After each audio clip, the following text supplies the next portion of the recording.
naghupot og armas mga katropa. Nakuhaan po og drogas. So dili la day armas gikupta ni ini, nagkupot po din sa drogas. Italye sa report sa Ronato kini pinagi sa pagpamati ni katropang June 14. Live report.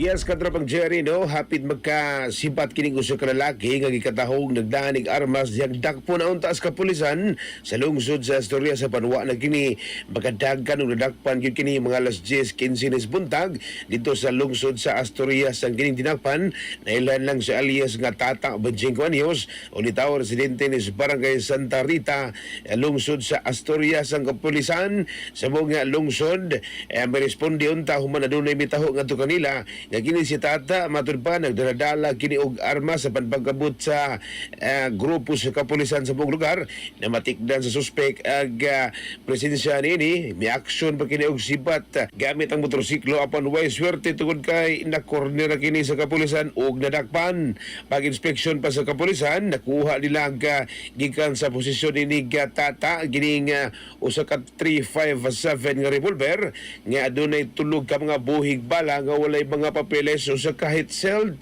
transparent plastic sachet nga gituhan usab nga shabu nga mutimbang kini og 1.2 gramos nga gibanabanang nagkatinad usab kini og kapin sa 8,000 pesos base usab sa standard drug price value nakuha usab gikan kaniya kini usa ka motorsiklo nga gituang gigamit sa suspek gitanggong na karon ng suspek sa silda og hikayan na og mga kasong kalapasan sa Comprehensive Dangerous Drug Act of 2002 ug illegal possession of firearms and ammunition.